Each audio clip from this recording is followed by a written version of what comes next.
ሰላም ጤና ይስጥልኝ ውድ የተከበራችሁ ቤተሰቦቼ፣ ሰላም ለእናንተ ይሁን እያልኩኝ ቀጣዩን መረጃ ይዤ ቀርቤያለሁ። እስከ ፍጻሜው አብረን እንቆይ። የጀዋር ጥበቃ መነሳቱ ወሬና የቀሰቀሰው ቁጣ።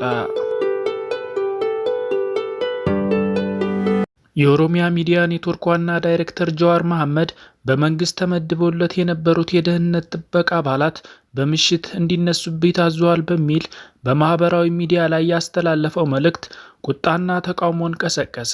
በዚህም ሳቢያ በአንዳንድ ቦታዎች ላይ የተቃውሞ ሰልፎች ያጋጠሙ ሲሆን በርካታ ወጣቶችም ድርጊቱን በመቃወም አዲስ አበባ በሚገኘው የጀዋር መሐመድ ቤት አቅራቢያ ተሰብስበዋል። የጸጥታ ኃይሎችም በአካባቢው ተሰማርተው እንዳሉ የዓይን እማኞች ለቢቢሲ ገልጸዋል።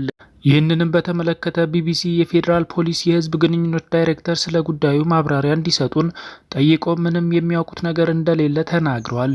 ጀዋር እንደሚለው ማክሰኞ እኩለ ሌሊት አቅራቢያ 2 መኪናዎች ወደሚኖሩበት ቤት አካባቢ በመምጣት ጥበቃዎቹን እኔ ሳላውቅ ዕቃቸውን ይዘው ቤቱን ለቀው እንዲወጡ እንደተነገራቸው በፌስቡክ ገጹ ላይ አስፍሯል። አክሎም ጥበቃዎቹ ለምን እንዲወጡ እንደጠየቁና ለስልጣን እንደሆነ እንደተነገራቸው እነሱም እንዳልተቀበሉም ከዚያም ስልክ ተደውሎላቸው በአስቸኳይ ቤቱን ለቀው ካልወጡ ቅጣት እንደሚጠብቃቸው ጠቅሷል። በጥበቃዎቹ ላይ ግፊቱ ሲበረታ ከእንቅልፉ ቀስቅሰው ሁኔታውን እንደነገሩትና እሱም ወደ አዛዡ ጋር ደውሎ ማብራሪያ እንደጠየቀና በመጀመሪያ ላይ የተለመደው ጥበቃዎችን የመቀየር ሂደት መሆኑን እንደተነገረው ከዚያም ኃላፊው የተሰጠውን ትዕዛዝ ብቻ እያስፈጸመ መሆኑን ጽፏል። የፌዴራል ፖሊስ ኮሚሽን ህዝብ ግንኙነት ዳይሬክተር አቶ ጄሌን አብዲ ከቢቢሲ የጀዋር መሐመድ ጥበቃ ያለ እርሱ እውቅና ሌሊት ላይ ሊነሱ ነበር ስለሚለውና አሁን ስላለው ጉዳይ ከተቋማቸው በይፋ የደረሳቸው መረጃ ለመኖሩን ገልጸው እያጣሩ እንደሆነና መረጃው እንደደረሳቸው ምላሽ እንደሚሰጡን ገልጿል። ጀዋር ቀጥሎም ጉዳዩን የበለጠ ለማወቅ ከፖለቲካና ከጸጥታ አመራሮች ጋር መነጋገሩን እነሱም የተከሰተውን ነገር ከስር መሰረቱ ለማወቅ ቃል እንደገቡለት ገልጿል። ይህንንም ተከትሎ በቤቱ አካባቢ በርካታ ደጋፊዎች መሰብሰባቸውንና በተለያዩ የኦሮሚያ አካባቢዎች በጀዋር ላይ የሚገጥሙ ማንኛውንም ነገሮች በመቃወም ሰልፎች እየተካሄዱ ነው።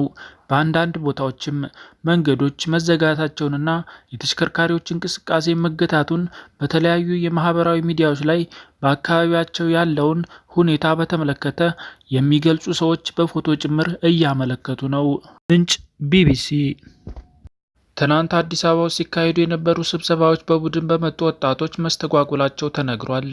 ትናንት የአማራ ወጣቶች ማህበራዊና ኢትዮጵያ ዜጎች ለማህበራዊ ፍትህ ወይም ኢዜማ በአዲስ አበባ ከተማ በተለያዩ ስፍራዎች ሲያካሂዳቸው የነበሩ ስብሰባዎች ማንነታቸው ባልታወቁ ወጣቶች መስተጓጎላቸው ተነግሯል። ኢትዮጵያ ዜጎች ለማህበራዊ ፍትህ ወይም ኢዜማ ፓርቲ ትናንት ጥቅምት 9 2012 ዓ.ም በዓላማና ግቦች፣ የፖለቲካ አመለካከቶች እንዲሁም የምርጫ ዝግጅት ዙሪያ በአዲስ አበባ የተለያዩ ወረዳዎች ከአባላት ጋር ውይይት ማካሄዱን የኢዜማ ህዝብ ግንኙነት ኃላፊ አቶ ናትናኤል ፈለቀ ለቢቢሲ ገልጿል።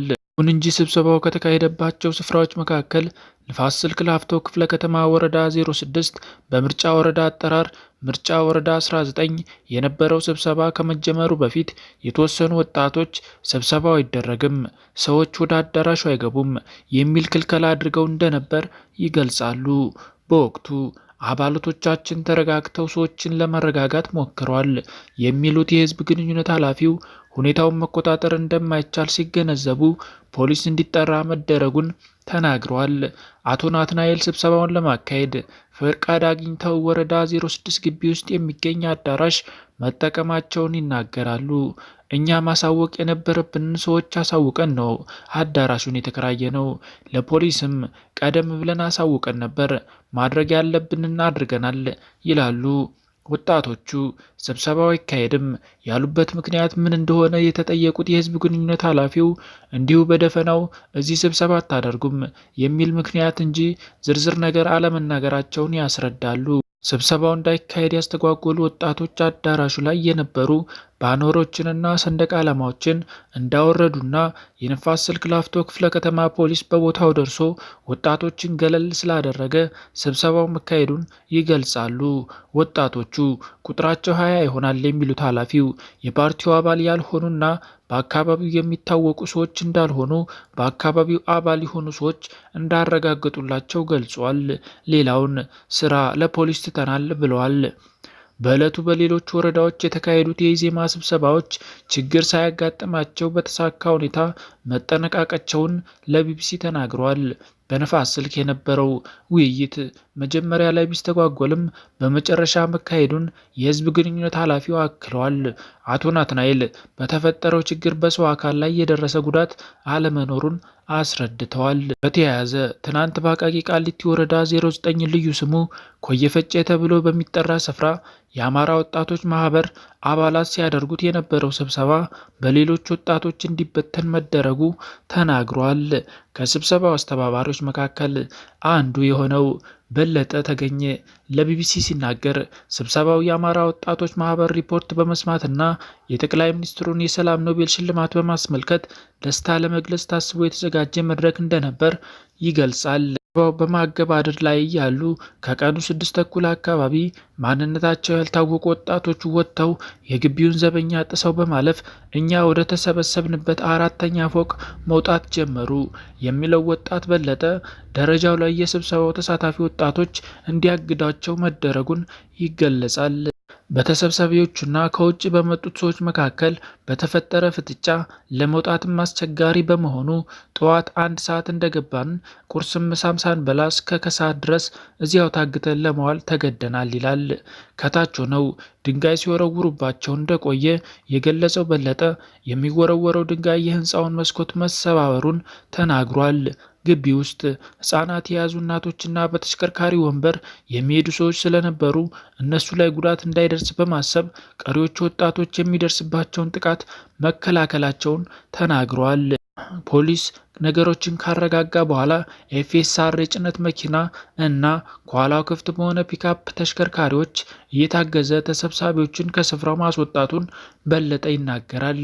ስብሰባው ህጋዊ ነው፣ ለስብሰባው ፍቃድ አለን ሲል በለጠ ለቢቢሲ ተናግሯል።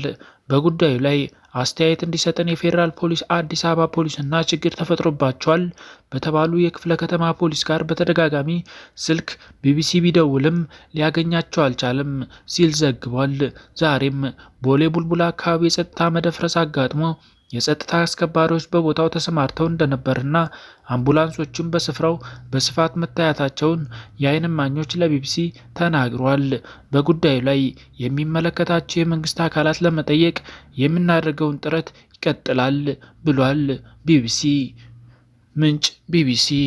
በፌስቡክ የሚሰራጩ ሐሰተኛ መረጃዎችን ለመከላከል ያለመ አዲስ ስልት ሊተገበር መሆኑን አስታወቀ።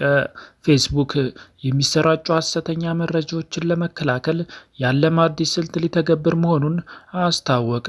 አንጋፋው የማህበራዊ ሚዲያ መድረክ የሆነው ፌስቡክ በመግለጫው ላይ እንዳለው በፌስቡክ እና በኢንስታግራም ላይ የሚሰራጩ ሐሰተኛ ዜናዎች ሶስተኛ ወገንን በመጠቀም ጥሬ ሐቁን ሊያጣራ እንደሆነ ገልጿል።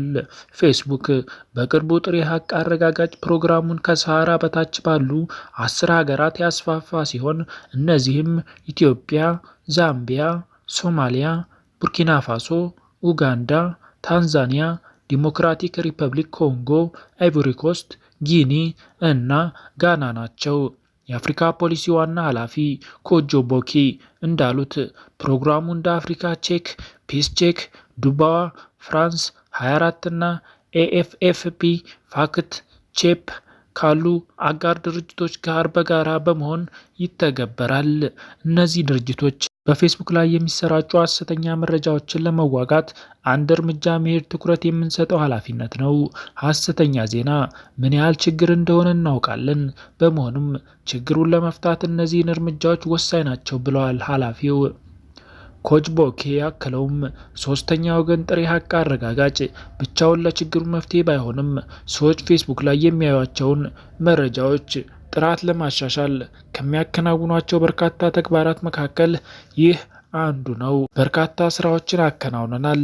አሁንም ፌስቡክ የበርካታ ሀሳቦች መንሸራሸሪያ እንዲሆን ለማረጋገጥ እንጂ የሐሰተኛ መረጃዎች መናኸሪያ እንዲሆን አንፈልግም ብሏል። ምንጭ ቢቢሲ።